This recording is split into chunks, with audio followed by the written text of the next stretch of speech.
Hi, folks. This is Rick Doc Walker, the DOC. This is John Kime, and you're listening to the Mess Hall with Rally Captain and Tailgate Ted.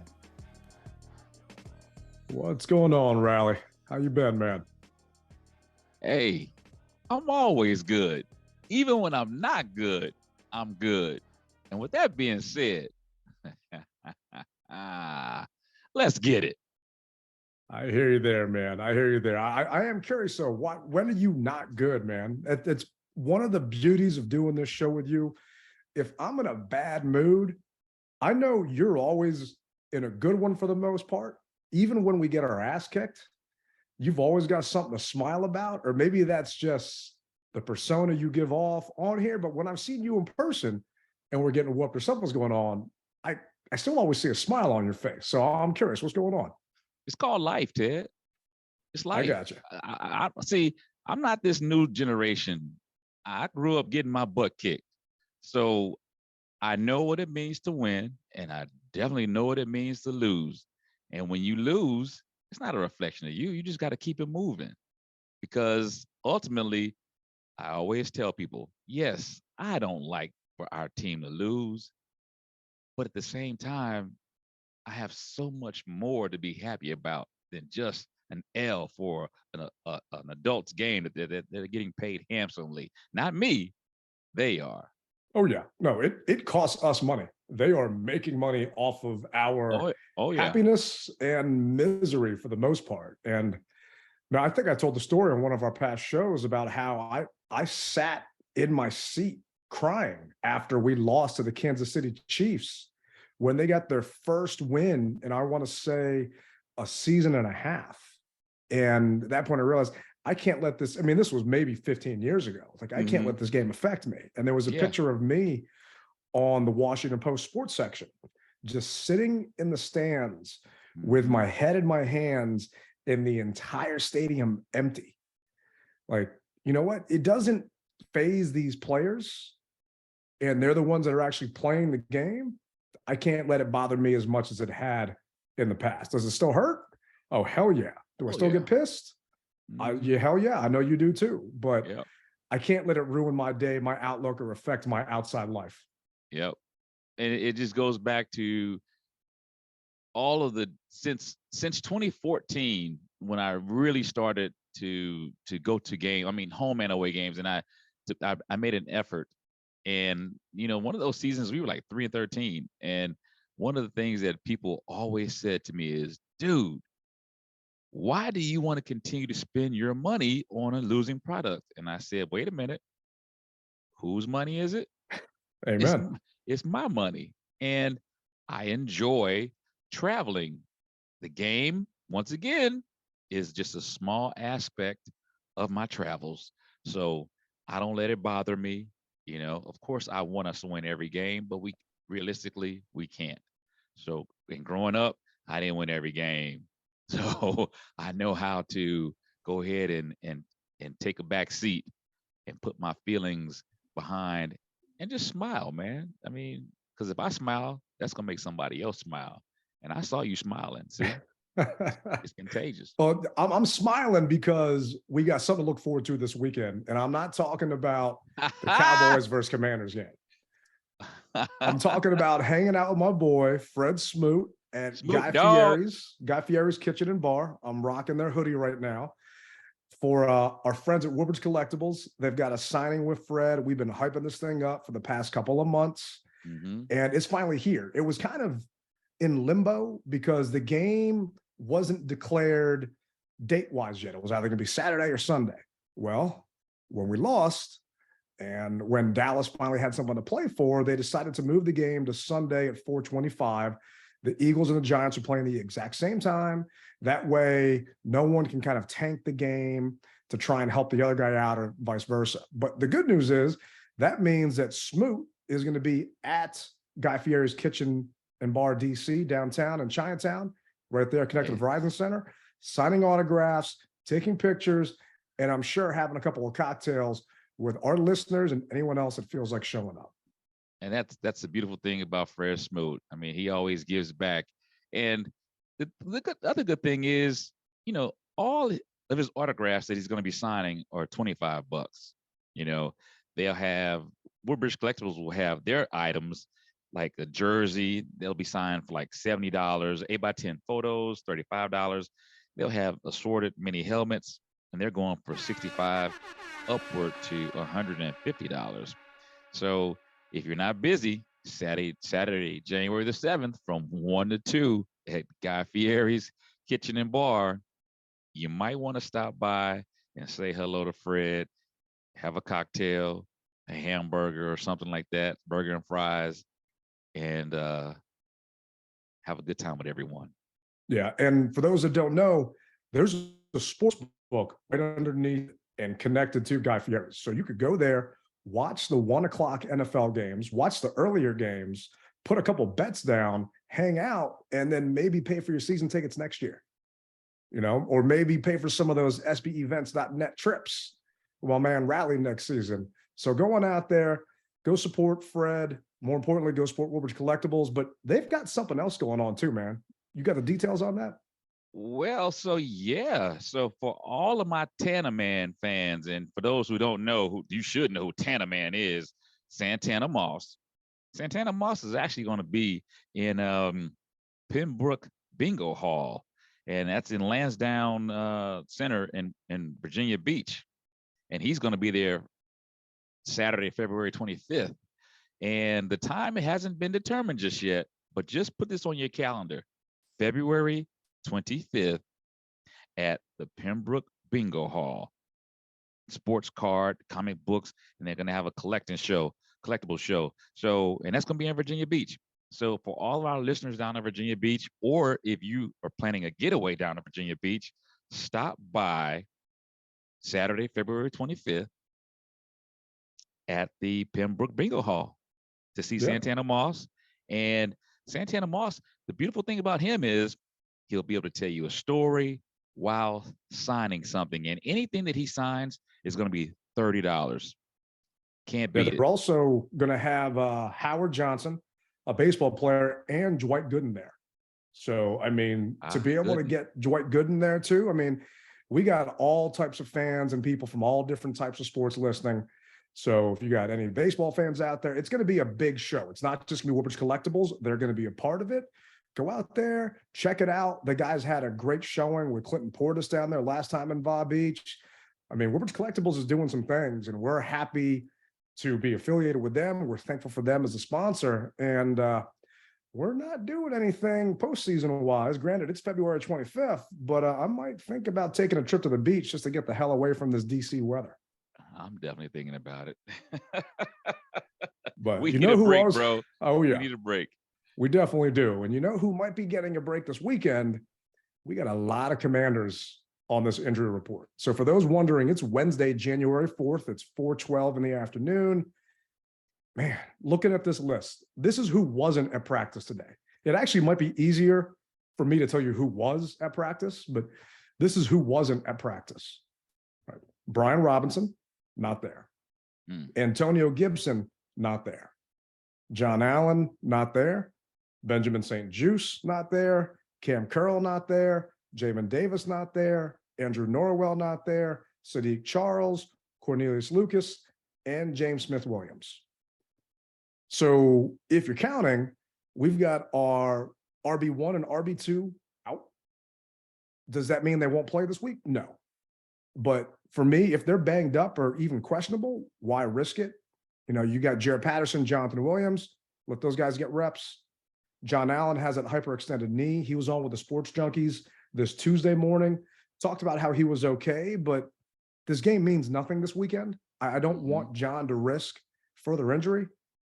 Benjamin St. Juste has not been healthy in weeks. What does bringing him back versus Dallas get you other than maybe some pride?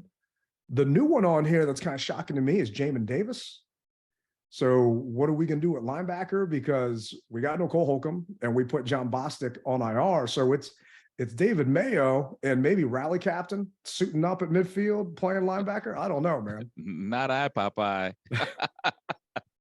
Good news is no Andrew Norwell. So the offensive line might actually do better this week without your starting guard. but Cornelius Lucas is out. So regardless, we got a lot of guys banged up this week in a matchup that technically means nothing. It's Dallas week, so it always means something, but realistically, what do we get out of winning this game? My man. That's all I can say. That's all I can say. And here's the thing. Dallas still is playing for something. Albeit the Commanders may not be playing for anything. Dallas is playing for something. So they are going to bring their A game. And you know what? I was against the kid starting, but I got bashed. I got hit over the head. So you know what? I'm like Ron Rivera. Go ahead and start the kid. He didn't want nobody wanted to start the kid. Even Logan Paulson said don't start the kid. But B. Mitch beat him over the head. JP Finley beat him over the head. I heard D'Angelo Hall beat him over the head. Everybody beat him over the head. So you know what? Have at it, guys.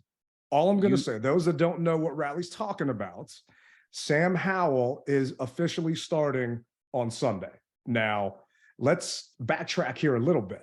Last episode, Rally and I got into a debate on should Howell start or Heinicke start. Those of you haven't listened, go back and listen. I don't know what the hell you're doing. You're killing us right now, but just go back and listen.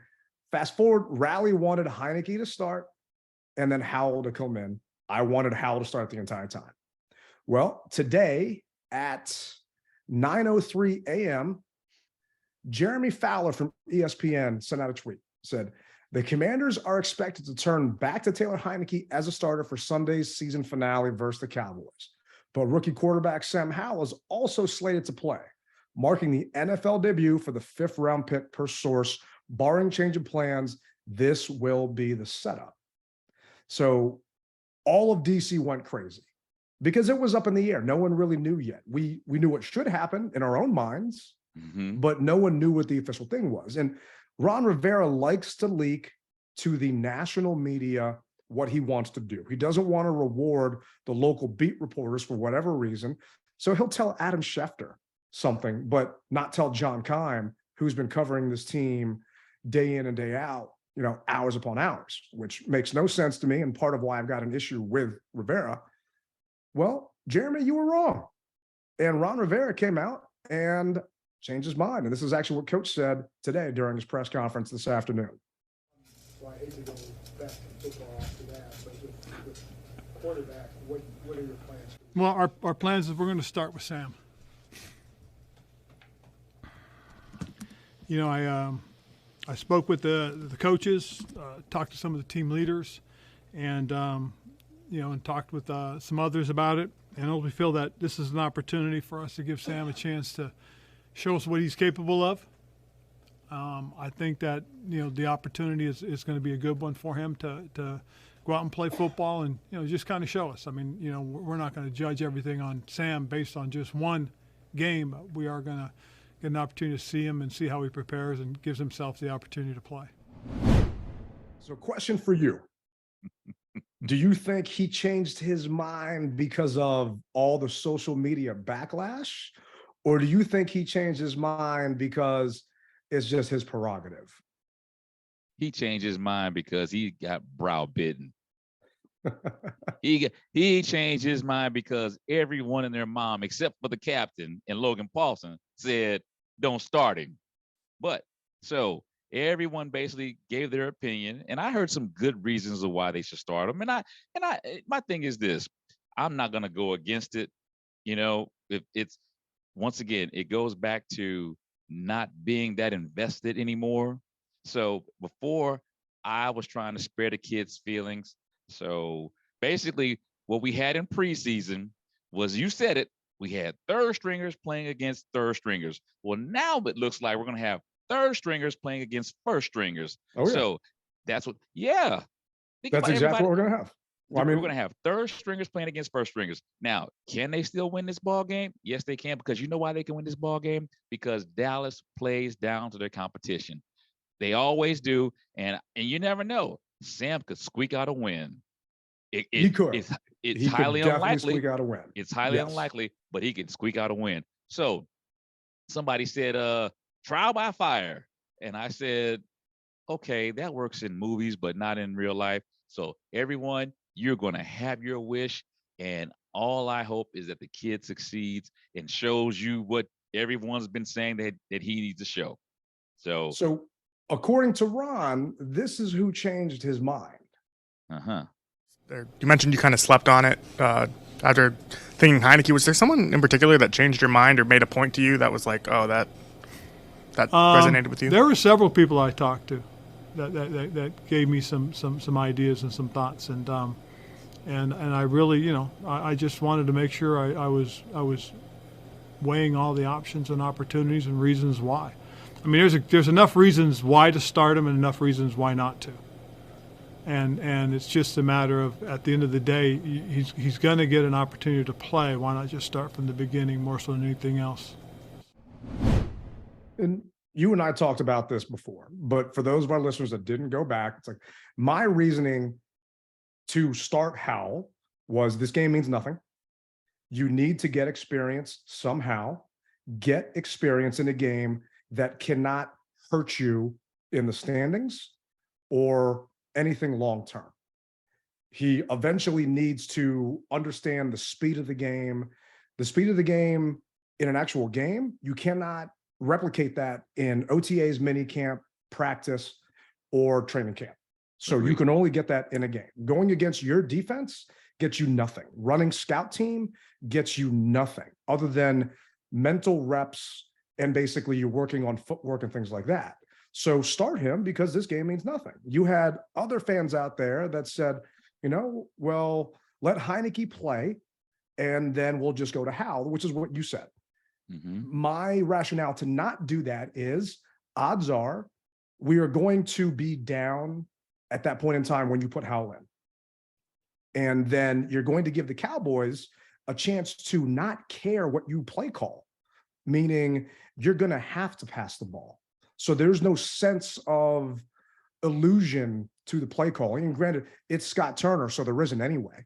But there is no threat of the run if Howell comes in and we're down by 2 scores. You know that you're going to be in a passing situation. So a defense won't stay true to a play action fake. They won't stay true to a bootleg and a rollout or this and that. They're just going to pin their ears back and come after the kid. I want to actually see how they do. Now, granted, with a patchwork offensive line and with other receivers and tight ends that won't be starters down the road. But right now, and I'm not a fan for tanking by any means, you win every game. Mm-hmm. But right now you have a chance that is somewhat priceless to see what not just Howell, but what other young men can potentially do given the opportunity. And this is what Rivera said when he was asked that question about who else he was looking forward to seeing. Yeah, we're going to look to play some of our younger guys and give some opportunities, and see who they are, and we'll go from there. Anybody else you're excited to get a glimpse at? Oh yeah, there's several young guys that we want to get some more opportunities to and put them out on the field. Chris Paul is a young man that we want to take a really good look at. We want to continue to look at those young tight ends. We know who the receiving group is. Defensively, we got some young defensive linemen we want to take a look at, and we'll get a chance to see them continue. And some of the young DBs. It sucks. Don't get me wrong. This sucks, man. It's Dallas week. We're honoring Sonny Jurgensen, and this is a preseason game, basically, that we are going to go witness on Sunday, where our stadium is going to be 80% Cowboys fans. Yep. Well, only thing I can say, Ted, is, hey, brother, you rubbed that crystal ball or that lamp, and that genie came out, and he gave you your wish, bro. But here's my question that I'm going to ask you. Sure. And this goes to our listeners as well. Now, how well would you say 7 months to 8 months would you retain what you learned today? Would you say you would retain it pretty much? You would remember?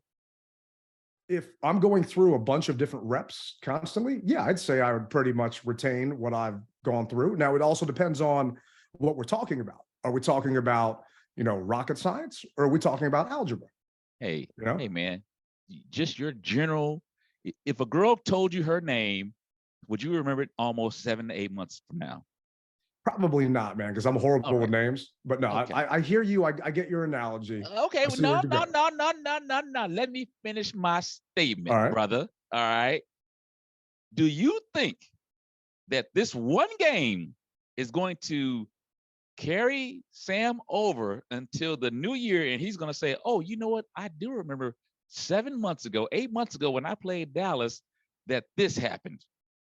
I don't think that it's going to transfer over. It very rarely does from season to season. Now, I don't agree with you with that aspect. Okay. It's not about that transferring over. It is about getting experience. So I'm gonna change this up a little bit, right? All right. So you're a young Rally, right? And you know, when are we talking about? What year are we talking? we're talking about a young Rally that hasn't been with another person before, right? This is Virgin Rally coming out. All right, so we're going there. Okay. You remember your first time, right? And you remember the speed and how it went and everything else the first time. It's about experience and then moving on from there.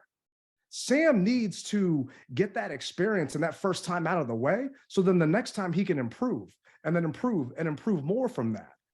And you get better and better at it. I would agree with you if there was hypothetically a month lull, 3-week lull. I would agree with you on that. But dude, 8 months from now. It's not 8 months though, man. 7. It's not. Games. When's the season start? OTAs, mini camps. These guys do not have that time off. No. You see, you said game speed. Yes, OTAs is not game speed. No, it's Minicamp is not game speed. Not even close. We're talking about game speed, and that's what I'm talking about. Now, once again, hey, the young man is going to start, and I wish him the best. I'm going to say a couple prayers for him. Once we get off of the podcast and before the game, I'm going to say some prayers for him. But I do not believe, in my humble opinion, Rally Captain only, because I can only speak for myself. I don't see how he's going to, yes, he is going to say, we can maybe talk to his grandkids one day. Guys, I started against the Dallas Cowboys in 2023. Okay, but as far as going back to, I say hypothetically September 1 or September 11th, whenever the first game of the season is, I don't think this game is going to mean a hill of beans to him. I don't agree. Hill of beans, bro. I don't agree. You have to get experience somehow. You have to get those reps somehow. And it has to start. And this is actually what Rivera said on, why wasn't it an automatic decision? Ron, what have you seen from Sam this season to get to this point? What was your without sharing too much, what was your conversation with Sam like? Well, I will say this. My initial was, like I said earlier to Ben's question, was I had thought about going with Taylor and actually talked to him about that. And then after having an opportunity to rethink and talk with some other folks about it, talk to some of the team leaders and other players and coaches for that matter, it really came down to finding out about the young man. So when I sat down with him, we talked about it. He was excited. And I said, look, you're ready? And he was, yes, I'm ready. I'm ready to roll. Well, if you go back and look when Carson was first injured and had surgery, he became the primary backup. So watching Sam every day and getting a chance to watch how he performed against the defense and those little detail things I talked about that I felt he had to work on coming out of training camp, you could see that he was doing those things. He was working. He was getting a feel for that. And a lot of times, when you're doing scout team, that's a good indicator as to how guys can develop and grow. And it was very interesting because a couple of guys that I talked with today, one of the things that they did say was they felt he was ready for his opportunity, and this would be a good chance to watch him. So I think that was a big part of the reason too, as well, is that just how people felt based on the things that we saw, during that stretch that, those 5.5, 6 weeks that he was the primary backup. You got a chance to see him compete every day against the number ones. So my bad, wrong clip, but that's what Ron saw in Howell to allow other people to change his mind, to allow other players to change his mind. And John Allen actually said on the Sports Junkies that it would make sense to see Sam Howell in this game. He didn't say start because he's not going to offend Heinicke or Wentz or anyone else, but that it made sense. So Rivera, from my standpoint, I have been against Ron Rivera for the past 2 seasons because I don't think a coach-centric approach is the way to long-term success for this franchise or any franchise. And for those that don't know, the hierarchy goes Ron Rivera and then his GMs and everyone else reporting to him. So Ron Rivera has the long-term vision of this franchise and the short-term vision of this franchise in mind. 9 out of 10 franchises have a GM that have the long-term vision, and then you have a coach reporting to that GM. Your GM is setting you up for the future. Your coach is setting you up for immediate success. Well, the fact that Rivera had to go to his players and people outside the organization to help him make this decision shows that he is incapable of being the head guy in this organization. But regardless, he's here. He's what we have. He's not going anywhere.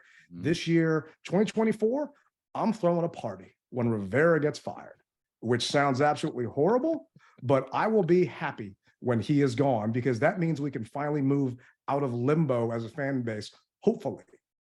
Now, a lot of people have been asking, did Dan Snyder get involved in this or Tanya? And this is what Rivera said. Did ownership get involved in this, or was it strictly coaches? No, this was done by everybody in that office, in that facility, and a couple of special people that I rely on for their input.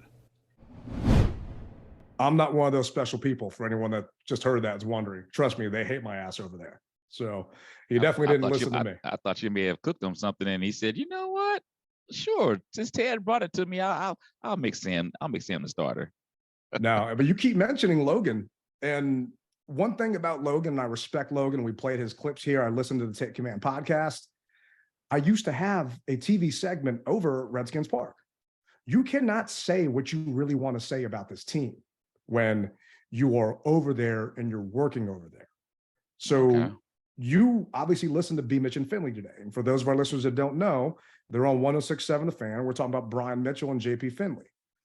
You heard D'Angelo Hall come on and talk about that he wanted Howell to play. At least I'm assuming you did. Yes. So you heard D. Hall come on. Now, Yes. It's funny that for those that don't know, D. Hall used to be the play-by-play guy inside the booth with Bram and Julie on the team's radio broadcast. You get neutered doing that. You cannot say really what you're thinking because part of your paycheck is coming from that organization. Yeah. So I'm sorry, out of all due respect to Logan, when he is talking about wanting Heinicke to start over Howell, and for these different reasons, they have an agenda that is given to them by people in the organization. And I'll agree with you on that. when I am looking to buy a car or a TV or whatever it may be, I'm not looking at the website from that manufacturer to see their reviews. I'm going to third-party sites or looking at different stuff to try and understand, is this a good product? I'll listen to, Brian Mitchell. I'll listen to D'Angelo Hall. I'll listen to John Kine and other people when we're talking about the Commanders. And then I will come up to my own decision based upon that feedback. When I'm trying to get information on the team, and Julie's a friend, I'm sorry, I don't go to their programming. It's not where I get information for anything on this team because it is biased, unbelievably biased. Talk about skin tangibles from Larry Michael for 20 plus years. It might not be called skin tangibles, but it's the same thing. It's still biased. I remember the skin tangibles. So do I, man. So do I. And I miss Larry and doing shows, but Yeah. I hear you, man. And one of the whole reasons why D'Angelo had to leave, he decided to leave because he could not report what he says was true reporting for the team, because like you said, there's a conflict of interest, basically. I mean, so I get it. And no, I'm not getting paid from the team. So I feel I can say what I want to say. And I felt that, hey, the kid shouldn't start. You should bring him in, not necessarily after the game is blown away, because so something that you said that I'm thinking about, you said, why bring them in when all they're going to do is pin their ears back, or the game is pretty much at a point where all they can do is pin their ears back and go after them. Well, now that they know that a rook's in, they're really going to pin their ears back and go after them. So nothing is going to change. It's going to be the same thing. So not necessarily, because you have the threat of the run game. If the score is 0-0, or if it's still a one-game score, if you're down by 14 points, you lose the threat of a run game. You have the threat of potentially Jonathan Williams or Jarrett Patterson on a draw. You want to come after me? Then this will truly tell us, and granted, Scott Turner is bad at his job, but this will truly tell us how bad Scott Turner is, because if he cannot adjust his game plan and dumb it down and simplify it, you know what Dallas is going to do. Dallas is playing for something. Robin, one of our listeners, actually said, well, maybe Dallas won't be playing their starters. I hate to break it to people that don't follow what's going on in football, but Dallas is 12-4. The Eagles are 13-3. The games are played at the exact same time, because if the Eagles lose to the Giants and if the Cowboys beat the Commanders, then Dallas will be 5-1 in division, giving them the tiebreaker over the Eagles, giving them the NFC East and a home playoff game. Yeah. Dallas has everything to play for. So they are not going to go easy on us. They're not going to cut us a break. So those fans that were hoping and wondering, sorry, that ain't going to happen. So this game means everything to them, and that's why they're being played at the exact same time, and we'll truly get to see. Now, Scott Turner can call a draw. He can call a screen. He can do some different things inside there to slow down that Dallas rush. Maybe an end around, something to keep those defensive ends honest. Now, we didn't do it whatever time we played them earlier on the season. So are we going to do it now? I don't know. The good news is the Cowboys don't have tape on Sam Howell. They have his college tape, which does not translate. So that is one thing we have in our favor, where they've already played Heinicke a handful of times and they know what to do to stop him. So I agree. That is a positive and potentially, how helping us win this game. But for you, it wasn't a slam dunk to start Sam Howell. For the same thing for Ron Rivera. This is actually what he said about it. Play. And obviously, there was some thought about Taylor and then Sam. Right. What does it come down to, and what were some of the, I guess, maybe concerns with just automatically going to Sam? Well, I think at first initially is obviously it would be his first start, and it would become a little bit of a circus, having to deal with all the things that come with being a starter. But also, you look at the opponent and who you're playing and what they're playing for. Going with Taylor would have given us an opportunity to see what they're doing, how they're doing it, and would have given Sam a chance to take a look at it, if we had gone with Taylor. But, at the end of the day, at some point, if Sam ever gets the opportunity to be a starter, this would be the chance. Why not get it over with now and go from there? But the most important thing is that we're really intrigued in terms of watching and seeing what Sam can do as a quarterback in this league. So you and Coach were on the same wavelength. You guys were thinking the same thing. Go to Heinicke. And it does not surprise me if that's why they changed his mind. And Eric Bickle from the Sports Junkies actually tweeted this out earlier. Let me see if I can find it. And it kind of cracked me up when he did this. And those that don't know, the Sports Junkies are the local sports talk station they've been on for over 20 plus years. And this was after John Keim said that this will be interesting to see who takes first quarterback reps at practice. While the Heinicke-Howell combo was a definitive lean, could still decide to just go with Howell. Lots to consider. EB put a smiling emoji laughing. So predictable. Ron floats Taylor starting, then here's the backlash, and now is backtracking. Ron should run for office. He'd fit right in. Embarrassing. And maybe Rivera would have an easier job getting Speaker of the House than Kevin McCarthy, but that's a different podcast. I got to tell you, man, at some point in time, you stick to your guns. And that's why I said that I do believe that his tenure here is up. Rivera? Yeah, not this year, but next year, because I hope, man. a new owner will come in and I'm sure change some things if and when that happens. But you can't flip flop, dude. You just can't. Agreed. And so that flip flop just shows uncertainty. And if I'm a player, how can I realistically get behind that? You know, and I listened to what some of the players said. Well, talking about San Francisco and how he brought Wentz in because he thought that he was going to provide a spark, and the body language did not concur with the verbal. So I just saw that all day long. But here we are, and he changed it, and I am hoping that Sam Howell gets 200 yards rushing on scramble, just like Daniel Jones eats us up. I think that that's going to play heavy into this game.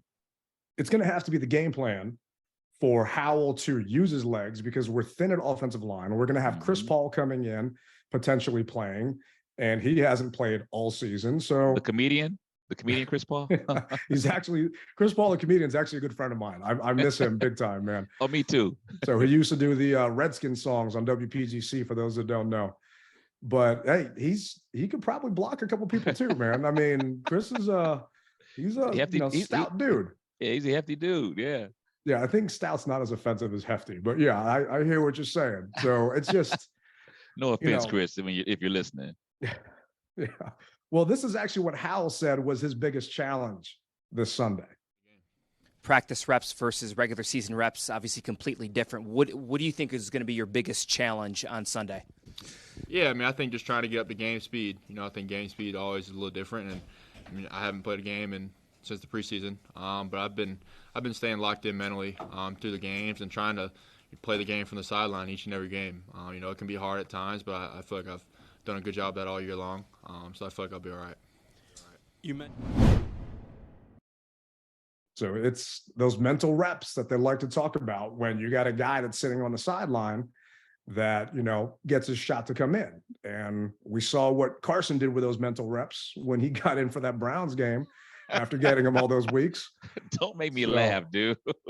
I mean, if I was a reporter, I would have asked Ron, and we talked about this on the previous pod. I would have asked Ron, are you guys practicing your silent count with all the Cowboy fans that are going to be in FedEx Field? Have you practiced your silent count with Sam? I mean, he's got a lot to take in, but is that one of the things you practice? Because I'm telling you, it's going to be loud. Oh yeah, it's going to be loud. It's going to be ugly. It's going to rain on top is of it. It? Yeah, they moved us to 4:00. Yeah, and they're talking for 60% chance of rain now in the afternoon. So my boys sent me a screenshot. Like, all right, well, it's going to rain in the afternoon. Thinking, oh, perfect. We got a 9 a.m. tailgate. It's like, damn. They moved the game to 4. The tailgate's at noon.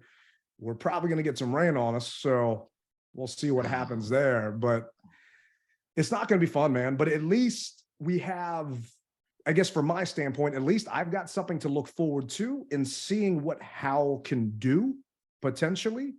And by no means, and Rivera said it himself, he is not going to be judged on this one game. But seeing what the only quarterback you have under contract can do next season is a positive. Heinicke is not under contract. And RG3 actually said this on the Sports Junkies on Monday during his interview. They should not bring Heinicke back. They should let Heinicke go. Reason being, if you bring in another veteran quarterback, the second he throws an interception, and I'm paraphrasing, but the second he throws an interception or the second he does something wrong, everyone on those stands is going to start yelling for Heinicke. So he will not get a fair shot if Heinicke is the backup, because you have fans like Sabah and others out there that think that Heinicke is the future. I'm sorry, I hate to break it to you. Anyone that has actually played football and has watched this game and understands what's going on knows that Heinicke is not a starter in the NFL. He is a 500 quarterback and a serviceable backup. So they're saying, let Heinicke walk. And I agree, you should let Heinicke walk. Before the season started, I stated that Heinicke should not be on this team next year, and Sam Howell will take his job as backup quarterback because Heinicke is a free agent. Why pay Heinicke what Howell can do. And the comparisons is Howell is Heinicke with an arm. Okay. Howell can run. I agree. I definitely agree with you, man. You won't hear any disagreements from me on that end of the spectrum. And once again, and I'm going to speak this to ad nauseum, I hope the kid does well Sunday in the rain. I hope he does. And I'm looking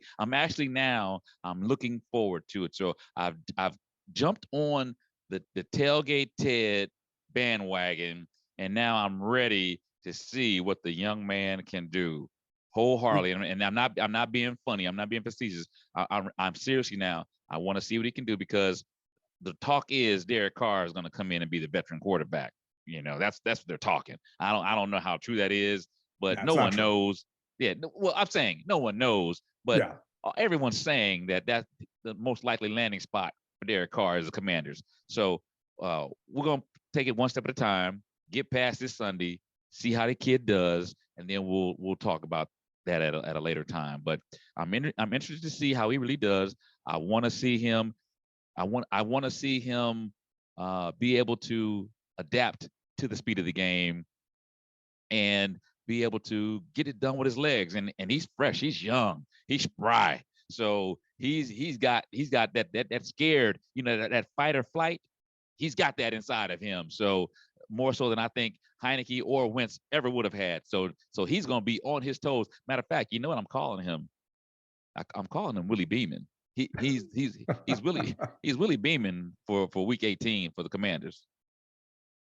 Hey, Willie had a successful career. Granted, it was a movie, but he had a successful career. He threw his arm out. But going back to Derek Carr real quick, for those that don't know, he's under contract until 2025 for the Raiders. And you're not the only one saying that. A lot of people that have heard that. A lot of people have heard people talk about it. He's got a $35 million cap number next year. The Commanders would have to trade to get him. We already gave up 2 draft picks to get Carson Wentz. At a certain point, you only have so many draft picks. So that's what scares me. And this is actually what Rivera said about QB1 next season. And now that you've been in the coach-centric philosophy for 3 seasons, just what are your thoughts on how it's gone, and if anything has caught you off guard or something you've particularly enjoyed about that structure for the franchise? Well, I think the biggest thing that's been the toughest thing right now is really being able to solidify the QB1 spot. I mean, that's something that we're continuing working. I believe Ben said that this offseason he'll be helping us to look for the QB1. And that's the thing that we got to do. I mean, that's I was asked that question, about 8-9 weeks ago. What's the difference? Well, that's the one position that we've got to solidify going forward more so than anything else. So you have Heinicke, who is an unrestricted free agent at the end of this year, and you're talking about still needing to solidify QB1. So to me, that means Heinicke ain't QB1.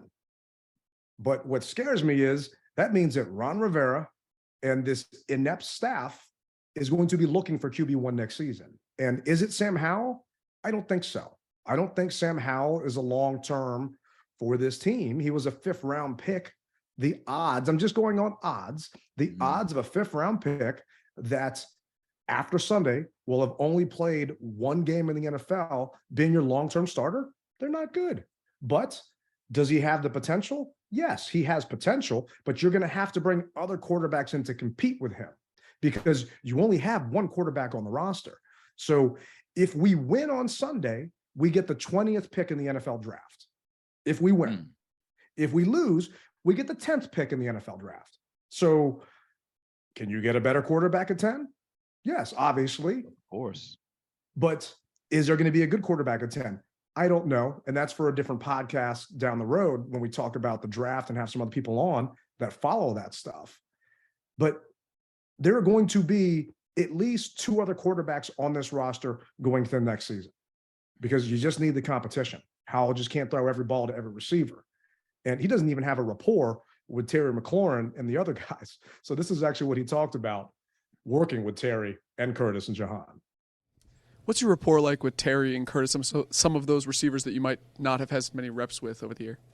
Yeah, I mean, today, really in practice, was my first time getting the opportunity to throw to those guys. And they're all three of them are really good players. I got to throw to Jahan some when we first got here as rookies, but Terry and Curtis really not that much. So it was fun to get out there with those guys and throw those guys a couple balls today. And we'll be working hard all week to make sure we have our time right and everything. So I'm trying not to laugh, but for those of you out there that were thinking about putting a couple bets in on Terry McLaurin for any yardage or anything like that, I would hold off on that because I don't think Terry is going to get a lot this week. But more importantly, this is actually what Rivera said about Terry and some of the guys actually playing for the game. Will Terry and kind of the receivers play a full workload like to support Howell? Well, for the most part, they'll come in, they'll play, and as the game unfolds, we'll go from there. So I think that means Terry's going to start. Will Terry finish the first quarter? I don't think so. Unless he keeps us in the ball game 0-0. I still don't see it. And what I do see is you can and this is not a gambling podcast by any means. I mean, I've hit maybe 4 or 5 bets for 17 weeks, so don't listen to me. But Sam Howell did play with De'Ami Brown at UNC. So De'Ami Brown has been kind of a bust so far. They do have a connection. You could probably get De'Ami Brown on a couple of prop bets for cheap out there to actually get him to pay out a decent amount. I'll see if I can pull up FanDuel right now and see what it says. So that might be a play for those of you out there that like to gamble. Or if you're going to go to the Fred Smoot signing at Guy Fieri's over there by Caesar Sportsbook, maybe think about putting a bet in on De'Ami Brown for a couple of yards. Yeah, like you said, this is not by any means a gambling podcast. So don't listen to me because goodness knows I've lost some money. So I'm going to just stay mum. Mum's the word on this one, Ted. I'm leaving that alone, brother. I don't blame you. I just want you to know, in case you were thinking about putting a bet in on Terry or some of the other guys, this is an evaluation game. And I don't think that you're going to see Terry out there for long. I don't think you're going to see Curtis Samuel out there for long or Jahan out there, because why risk those guys getting injured in week 18 in a meaningless game? And then they don't even have a lot of time to heal or get better. So what do we have to look forward to? We got to look forward to potentially a young quarterback starting and making the most out of his actual appearance. This is actually the 5th consecutive season that we have started 3 different quarterbacks. And I'm looking at, go ahead. I was just going to say, all I can do is just SMH. And that's the problem, is we're going to be in this predicament looking for different quarterbacks until we find that one. And it's like winning the lottery, the Mega Millions. I bought $40 worth of tickets. I'm just guessing I didn't win because I saw that no one won. I might have got $4. I haven't looked at the ticket yet. But then you're a winner. Yeah, I don't think it works that way, man. then you're a winner. If you won $4, then you're a winner, man. Yeah, I said I might have. I haven't actually looked at the ticket yet. But, it's just, this was a tweet from Denton Day. Denton does some stuff on 106.7. Said, if Terry McLaurin catches a pass from Sam Howell Saturday or Sunday, that will be the 10th quarterback to throw him a pass in not even 4 full years. I mean, that's just how crazy our quarterback situation's been here in Washington. And we're in QB purgatory for whatever reason. And I know you saw that. Well, I'm assuming you listened to the clip from Married with Children that B. Mitch and JP played on their show, or did you not hear that? I didn't hear it. All right. So let me see if I can pull this up on here. And it's actually kind of funny because the Simpsons usually kind of predict what's going on. Well, this was a clip from Married with Children. And those that don't know, that was a TV show that was on years and years and years ago on Fox. That was kind of, I guess, raunchy, if you will. Racy, raunchy. Yeah. So this was Al Bundy. And I apologize for anyone that gets offended by this.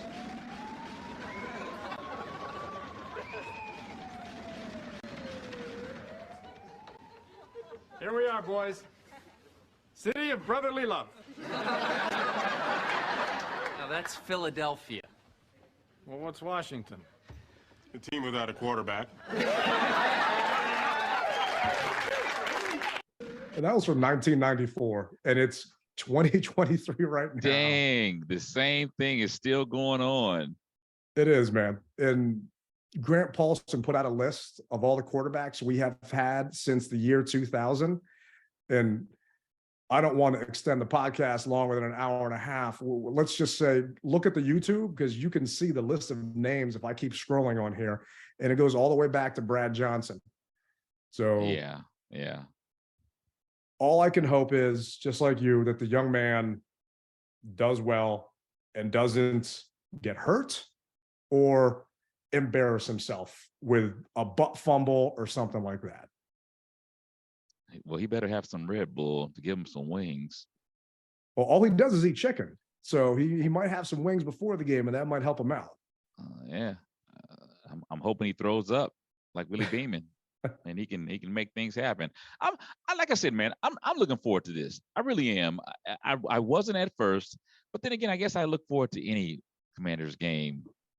So you kind of want the season to be over on our last show and wanted to get this thing over with. That still stands, brother. Oh no, that still stands. But I can separate it. You know what I mean? I can think with my left brain and my right brain. So my left brain says, let's get out of here and pack our bags, go to Puerto Rico. But my right brain says, okay, Sam, show me what you got. Show me what you got.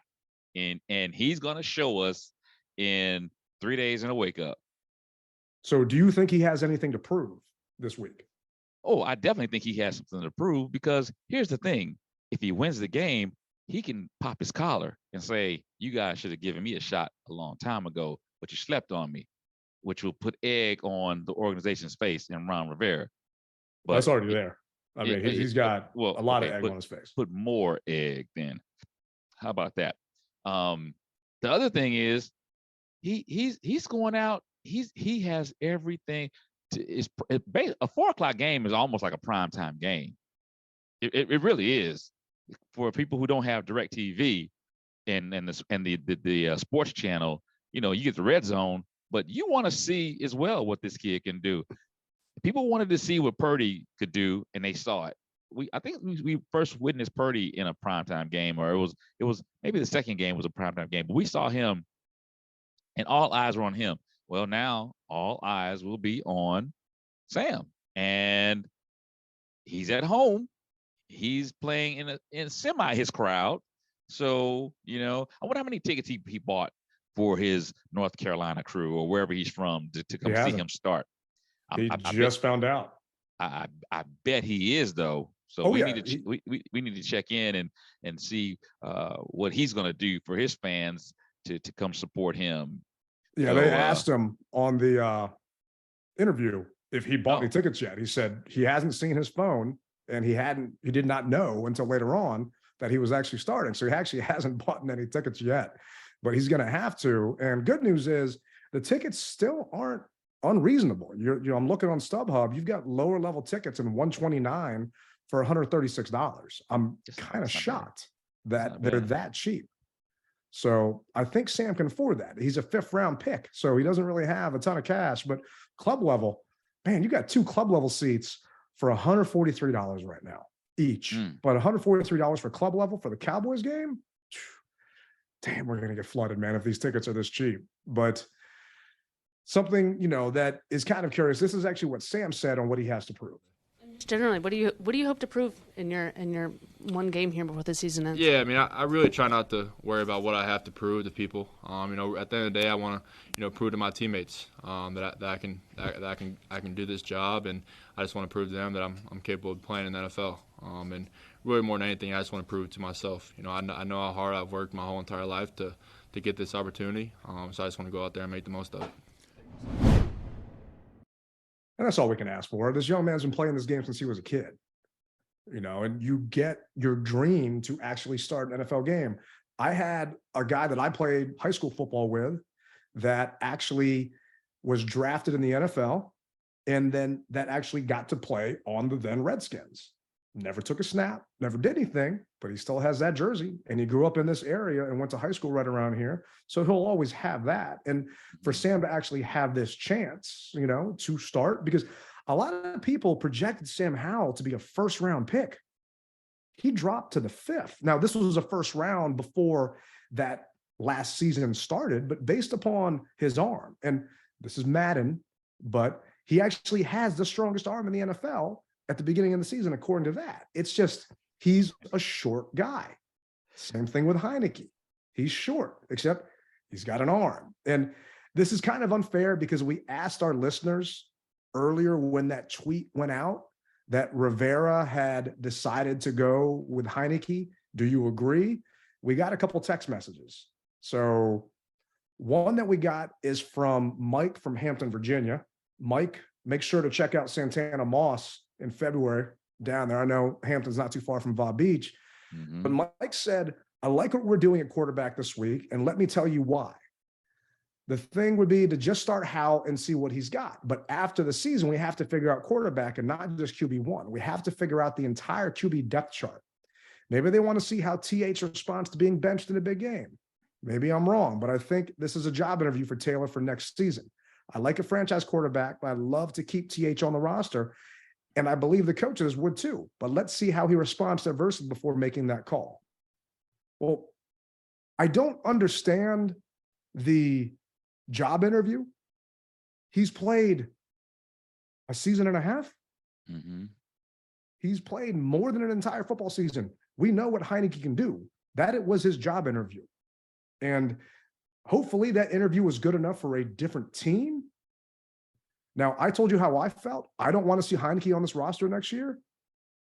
What about you? Well, there's a part of me that feels that Sam is going to be QB1 and Taylor's going to be QB2, the backup. That is what I feel. Now, granted, don't go by what the captain feels, but that could be a possibility. And he is interviewing basically Sunday. So if he kills it, they're going to put that quarterback talk to bed. And it'll be Sam and Taylor, since we know that Carson ain't coming back. And the good news with that, the positive about that, if that scenario does come to fruition, that means we don't have to spend a draft pick on a quarterback. But more importantly, this coaching staff that is most likely going to be gone in 2024 will not have wasted a draft pick on a quarterback, because coaches that come in want to pick their own players. Bill Parcells, I want to pick the groceries. So if you have a coach that comes in that did not draft this guy, then they might not give him a fair shot. Now, the other flip side of that coin, Brian did not want Daniel Jones. This was the first year in that system with that new Giants head coach, and they've got the 6th seed in the playoffs.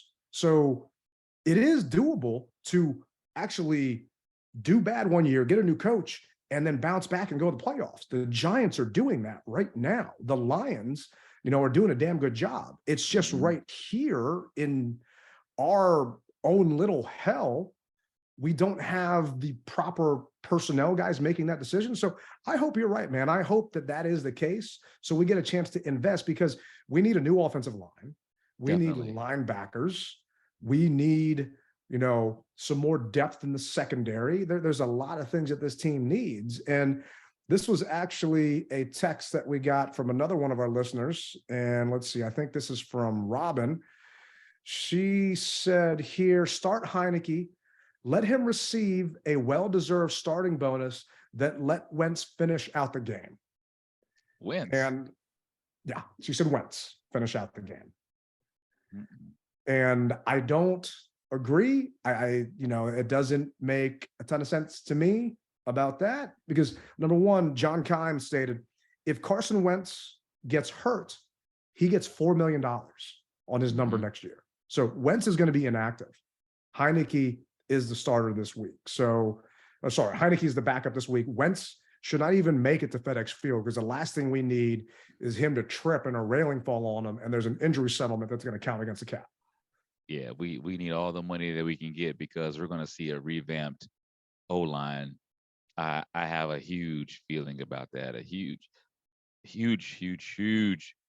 great feeling about a new O-line coming in. I hope you're right, man, because there's a couple players on that offensive line that, are somewhat questionable. And this is, once again, for a podcast down the road, but, Charles Leno has not impressed me to end the season at all. And he's got a $12 million cap number next year, but I think they can cut him for $8 million and save several million on that cap. So there's a lot of different moves that they can make without having to risk potentially, giving some of these older guys some of that cash. And maybe Chris Paul coming in can do it. Maybe, Cornelius Lucas, having played some of these weeks, can show you. Sam Cosmi moving in at guard. So there's a lot of questions that we're going to have to help answer and also ask next season when we're talking about the Commanders. But who has to have that Woodbridge Collectibles signature player moment this week for us to win this game? Well, it's going to be easy for me, Ted. The rookie. I'm putting the weight on his shoulders. No ifs, ands, buts about it. He touches the ball every play besides the center. So it's on him. He wanted it. Everybody wanted it. Make it happen. I don't know about everybody. There were, I think, a couple of people on our poll that wanted Heinicke to start. Let me pull up the final numbers on that poll. I mean, the majority of the people, of the people wanted him. So he's here. We got it. So let's do it. Make it do what it do and play your best. So make your reads to the best of your ability. Read option, whatever you want to call it. I hope that he does well because you know what? It'll also shut me up, Ted, because I was one of the ones, and the captain will eat some crow. All right. I don't have a problem eating crow. If he does well, I'll come back on the next show and say, hey, everybody, all right, my hands down to you. You guys got it. And I'm actually hoping that happens. I really am. Yeah. Now there's another part of me that you brought up a good point. Our draft status. I remember when we went to Miami a couple years back, Miami they played just good enough to let us win. And their stock went completely down and ours went up. So I'm hoping that we played just enough, and I hate to say this, don't take this the wrong way, but I'm talking about draft picks here. I hope we play just enough to lose this game so that we can build through the draft at number 10. I agree with you. I don't think that's up to the Commanders. I think that's up to the Cowboys. Realistically, I don't think that anything we do is going to get us a win this week based upon the names that I said at the beginning of the podcast who are out. No Brian Robinson is a gigantic blow to this offensive identity. The way we won those games, B-Rob had 15 or more carries, and we were 5-1-1. So not having him is massive. Not having John Allen in that middle to rush 4-1, not having Cam Curl and Benjamin St. Juste, and we'll talk about this on a future episode. Where did it go wrong? What happened for us to lose, 3 games in a row and tie 1 when we were 7-5? And, that's something for our listeners to think about. But meltdown. I've been trying to think of a signature player this week that has to give that performance for us to actually walk out of FedEx Field with a win. It's got to be Sam. There's no one else that can do it. And I hope that he does well. But more importantly, I hope that he shows and proves to all the other teams in the NFL, you passed me up and let me drop the 5th in the actual, round-wise. You passed me up. That kind of Gilbert Arenas chip on his shoulder for those that are, Wizards fans here. So he's got some things to potentially prove to others out there. And let's see if he's got the moxie that people like to say about Heinicke. Let's see if this kid can actually do it, because we typically preview the opponent, but this week isn't about the Cowboys. We know what the Cowboys are. And we know what they're coming in here to do. They've had 10 days off. So it's somewhat unfair that they've got 10 days off and they're coming here in a FedEx to play us when we're all bruised and battered. But hey, that's the NFL. But I am looking forward. Play the game. Exactly. I am looking forward, though, to being out there with you and the rest of our Burgundy and Gold brothers and sisters and rooting for Sonny Jurgensen to get his number retired and to hang out. And, you know, prediction-wise, I can't pick us to win this week. There's no way I can realistically do it. I think it's going to be a 28-12 game. And I'm hoping that once it gets to 28, the Cowboys take their foot off the gas because they realize that, hey, you know, these guys aren't fighting back as much and that they run the ball a ton. So we can just get that clock moving and then head into the offseason. But I just can't realistically pick us to win this week. Yeah, neither can I. And it saddens me to say that. But this game will be one that everyone is looking at their watch saying, okay, let's go. Come on. Especially if it starts to rain. People are going to leave in droves. If we're getting our butt kicked and it starts to rain, people are going to leave, except for the Dallas fans. I was about to say that the 5,000 Commanders fans that are going to be there are going to leave. The Cowboys fans, it's like, I'm already planning my outfit for Sunday. I'm not wearing my Tailgate Ted Commanders jersey. I'm not wearing my Terry McLaurin or my Chase Young because I'm concerned about the atmosphere that's going to be in those stands. I'm concerned about those Cowboy fans getting a little too rowdy. And hey, I don't blame them. You go on the road and you know what it's like to win in enemy territory. I used to do the same thing and I would go crazy when my team was kicking another team's ass on the road. And that's part of the fun of being there. Now, granted, this isn't enemy territory for them because they come here all the time and do this to us. But, you know, I'm just not looking forward to this game. I am not looking forward to the season being over because that means that, you know, we've got a whole offseason to have to worry about. But I am looking forward to seeing what the future holds for the DMV Mess Hall and for us down the road. Definitely. And with that being said, a big shout out once again goes out to Woodbridge Collectibles. If you're not busy this Saturday, give them a shout. Check them out at Guy Fieri's Kitchen and Bar at the Sports Book below. And once again, another shout out, Woodbridge Collectibles. And to all of our listeners, we really do thank you guys. I mean, it means a lot when I'm walking through the store or the mall and the guy says, hey, Cap, I listened to you on the Mess Hall. It's like, wow, man, thanks. You know, it makes the world even smaller. So we already know it's a smaller place, but when you hear someone come up to you and they say, hey, I listened to your show, that means a lot. And so I wanted to give a big shout out to all of our listeners. And thank you guys for participating in emailing, tweeting, sending in the phone lines, voice messages, all that stuff, because without you, I mean, it'd just be me and Ted talking to each other. And I don't like Ted that much. No, I'm playing. but seriously, though, appreciate you guys. And I appreciate you repping it hard and not repping it at all. That's what I really do appreciate. All right, guys. Once again, make sure, check us out, subscribe, like. We'll catch you all on Monday on the post-game recap. Take care.